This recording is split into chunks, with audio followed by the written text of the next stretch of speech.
turangirize kuri Faustin Twagiramungu wabaye umushikiranganje wa mbere w'u Rwanda nyuma ya Jenoside yabaye muri 1994. Aratangira avuga yuko atemera inyito y'umuryango w'abibumbye cyangwa se ya leta y'u Rwanda. Inyito mwebwe mwavuze hose ni iyihe ko mwavuze byerekeranye na Jenoside yakorewe Abatutsi?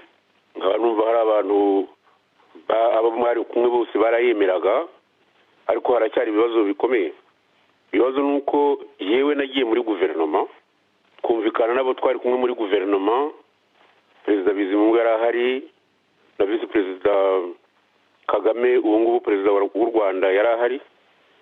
Tuvuga ko ibintu twemeje ari uko habaye itsembabwoko n'itsembatsemba. Ubwo hari ryari? Hari mu mwaka w'1994. Ukuntu rero byaje guhinduka, byahindutse nyine naravuye muri guverinoma. Numva inyito yemezwa kubona isa naho yemezwa ku ngufu, ni ukuvuga ko habayeho Jenoside y'Abatutsi. Bakavuga ngo ni Jenoside yakorewe Abatutsi, bakakubwira ko Abatutsi bamwe biyita ko ari abacikacumu n'abari mu mahanga, abari muri Rusiya, bari hehe mu Bushinwa. Iki gihe ayo marorerwa yakorwaga mu gihugu bose ubu basigaye bitwa abacikacumu. Ikindi bamwe bakakubwira ko bo ngo bazize uko basaga. Nibyo ibintu ubu ngubu nkabona bisa naho bishaka kwemezwa ku ngufu. Icyambabaje cyane n'amagambo yavuzwe na Perezida Kagame. Mbere yuko tujya ku magambo ya Perezida Kagame, ni ukuvuga iyi nyito mwayifashe muri 1994 muri leta y'u Rwanda, ariko mu kiganiro twavuze umunyamategeko yatubwiye yuko inyito yemezwa n'urukiko. Urukiko rero rwashyiriweho u Rwanda rw'umuryango w'abibumbye nirwo rwemeje ko nta ukwiriye guhakana yuko Jenoside yakorewe Abatutsi, ndetse n'ingingo cyangwa se icyemezo cy'umuryango w'abibumbye 2150 kivuga yuko ari Jenoside yakorewe Abatutsi n'ubwicanyi bwakorewe Abahutu n'abandi bantu barwanyaga Jenoside. Abandi barwanyaga Jenoside ni bande? Bataritwe. Abo barwanyaga Jenoside navuye baribona abatwa. N'Abahutu n'Abatutsi ni bantu cy'abo bantu. Abandi bantu bavuga bishobore kuba ari abanyamahanga. Ibyo ngibyo ngira ngo Jenoside yakozwe mu Rwanda ntabwo tugomba kwirwanira kugira ngo tubone ko dutsindagira ubutegetsi turimo, cyangwa se kugira ngo abanyamahanga bamenye ko hari abantu bababaye cyane ngo bakababara nk'Abayahudi. Yewe ibyo ngibyo ntabwo ari byo ndimo. Yewe ndareba Abanyarwanda, ndareba ibyo narezwemo ndi umwana, nkamenya n'ibyakozwe mu gihugu. Iyo Jenoside yakozwe mfite ubwenge, ndi umunyapolitiki wabyiyemeje. Nta muntu rero uzaza ngo yemeze ngo Jenoside yakorewe ngo Abatutsi. Abana banjye n'abakuru banjye n'abana babo n'ababakomokaho bose twese abantu barapfuye. Ubu ngubu njye nsigaye ndikiniye. Ariko none ntabwo wemera ko ari Jenoside yakorewe Abatutsi? Ntabwo nyemera. Wemera ko ari Jenoside yakorewe nde? Ndagira ngo mbivuge ndanguruye ijwi, none bazahamagara uwo mucamanza yewe amfunge, avuga ko Twagiramungu Faustin yakanye ko iyo Jenoside yakorewe Abatutsi. Abatutsi barishwe ndabizi, nta n'uwandushije kuba nabavuganira n'icyo gihe aho nari nishe. Mvuga ko bagomba gusoma busoma 35 kugira ngo Abanyarwanda badakomeza gupfa urupfu rw'agashinyaguro. Ariko rero ntabwo abantu bazajya babindikiranya abandi ngo bavuye ngo nitwe twapfuye twenyine ngo twazize uko twasaga. Ariko ntabwo bavuga ko ari bo bonyine Twagiramungu.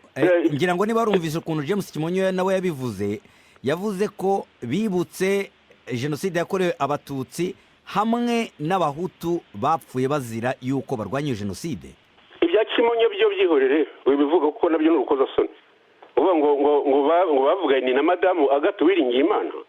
Reka nkubwire, niba abantu bumva ko igihugu cy'u Rwanda tutagomba kugifata nk'uko Abanyarwanda twese tubishaka ngo tube Abanyarwanda, hakabamo abantu bituye bakigira indobanure bavuga ko ari bo bapfuye bonyine, bazabwira uwo mujije ko ari bishyo ko Jenoside yakorewe Abatutsi. Reka nongere iki, uwo mujije wo muri urukiko rwashyiriweho kureba ibyabaye mu Rwanda, urukiko bita mpuzamahanga rwari Arusha, abo bajije yewe simbemera.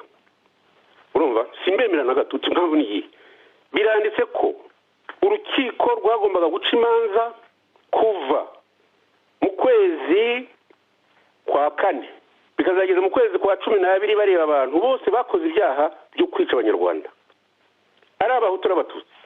Abantu FPR yishe abanyarwanda barabazi. Ariko impapuro hano hari abantu 18,000 by'abantu bishwe na FPR muri prefecture ya Gitarama gusa. Ngiye kuvuga ibya giti singe. Iyo bintu byo kuvuga ngo abantu bikunde bonyine bagiye bavuga ngo uko ari bo bishwe bonyine, jewe babwire ko ntavyimira. Ariko ntabwo wemera se insobanuro ya jenoside, kuko umunyamategeko yadusobanuriye jenoside icyari cyo. Nanjye ibyo ndabizi, ransobanurira se ndusha gusoma. Ntabyo nsobanurira hariya. Ikindi reka nkubwire, ikintu numva nensista aho yavuze umunyamategeko yavuze ko jenoside itegurwa. Icyo muracyumva neza, tucyumvikaneho. Mumbwire umuntu wateguye jenoside wari we. Mumumbwire. Ntabwo muzavuga ngo ni Habyarimana. Habyarimana ndamuzi riga.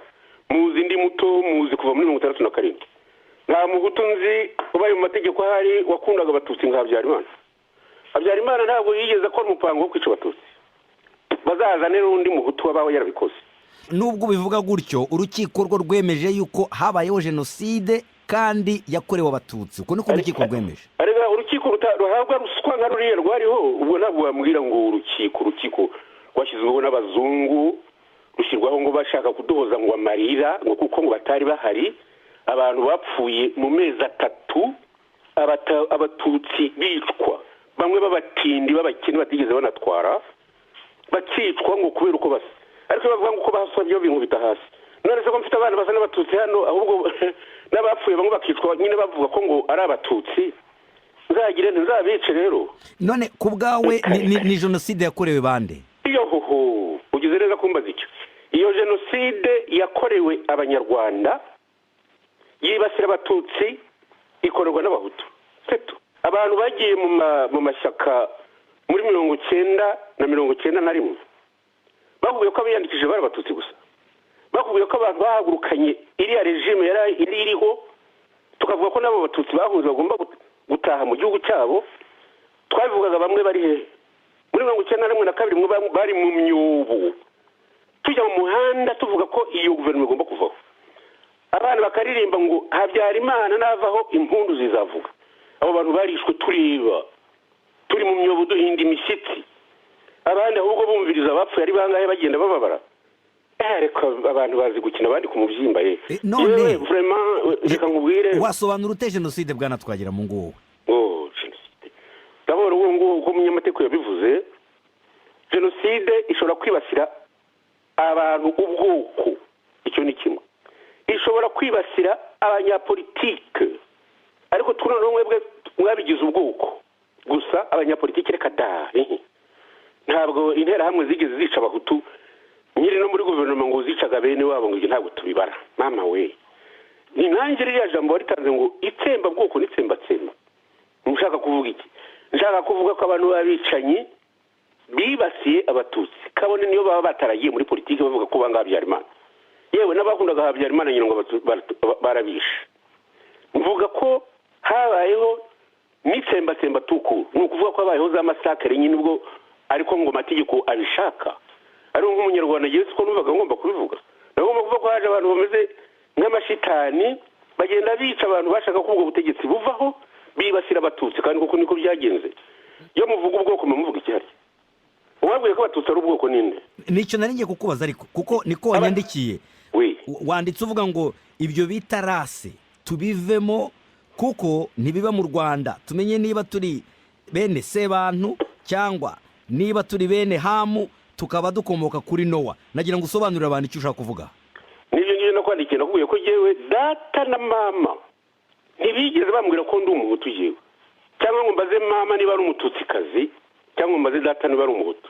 Uretse ko ari nuko ngo byari bimeze, nta muntu wigeze abimbwira. Namenye ngeze muri college Saint Andre ko ndi umuhutu. Abantu bambwira ngo singomba gusangira ngo itabi ngo n'abana, umuhungu wabihomora n'abandi bashaka kuvuga amazina. Ngira conscience ko ndi umuhutu gutyo. Urumva nigaga i Kigali muri college Saint Andre 1959. None rero umututsi wabagiye ko ari ubwoko ninde?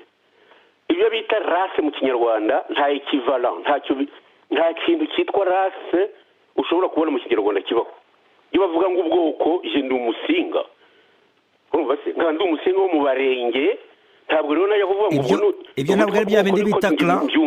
Clan kara nyine reka tuvuge ko ari clan none se kara wakubwiye ko ari clan y'abanyiginya hakaba na clan y'abanyiginya bakaba ari abatutsi cyangwa bakubwira ko abaha ari abatutsi gusa cyangwa bakakubwira ko basinga ari abatutsi gusa cyangwa ari abahutu gusa izo clan tuzihuriyeho ibyo by'ubwoko rero abazungu baje bakababwira babeshya abantu ngo nabahamite ngo nuba ngo yabyaye abana batatu bavamo umwe ngo avuga ko se ngo yari umusinzi ngo aramuca ngo amuciye ngo umwirabura ngo mwohereza mu Rwanda ndetse abantu bamwe bakakubwira ko rwose aboyohereje mu Rwanda ari abatutsi hakaba hari na za mine z'umwami Salomoni ngo hariya mu birunga abo bantu bararwaye nta rase y'umututsi ibaho ikindi mujye mureba n'ibyo abarundi ntibigeze bavuga ko hari abatutsi b'ibwami ntibabaho abo ngabo none kuri wowe rero twabita iki rero abo babiri abatutsi n'abahutu keretse bongeye kugarura ubwami bagatunga kandi bakanahaka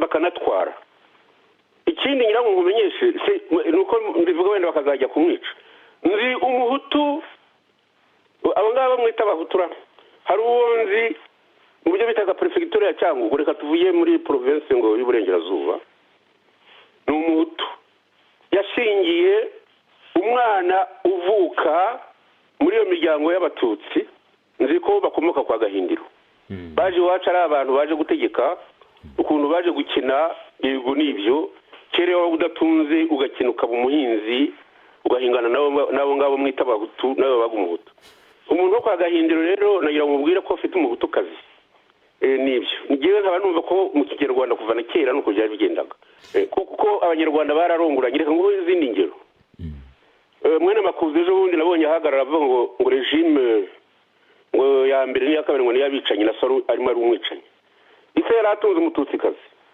perezida Kayibanda yaratunze umututsikazi abo bantu bose sinzi ko ababyara abo bakobwa bagiye babashingira bazi ko ari abantu babicanyi cyangwa se bakabashingira bavuga ko ngo ari abahutu batagomba gushyingirana abanyarwanda barashingiranye n'abami barongoye mu bahutu babasenga kera ariko abantu bakomeza kwitwaza amagambo ngo ni rase ngo ni bahamite ngo ni bande yande nta hamite iri hariya nta bwoko bw'umututsi buri hariya ubwoko ni umusinga ubwoko ni umunyiginya ubwoko ni umubanda ibindi bazabivemo bashaka intango bicare hamwe bavuge ko ari abanyarwanda ntabwo ibyo bintu twebwe dushobora kubyemererega ariko hari ibintu by'agahinda mujya mwumva nge ntimukanye no kumbaza bene ibyo ngibyo mujya mubibaza abahutu b'intagondwa babicanyi batagize bene wabo bapfusha nyirapfushije abanye umuntu uvuga ko ugomba kubarobanura ibyo bintu sinzabyemera mfite mukuru wanjye uryamye hariya amagufa ye ku rwibutso sinshobora no kujyayo umututsi yarambwiye ngo avugira kuri radiyo muri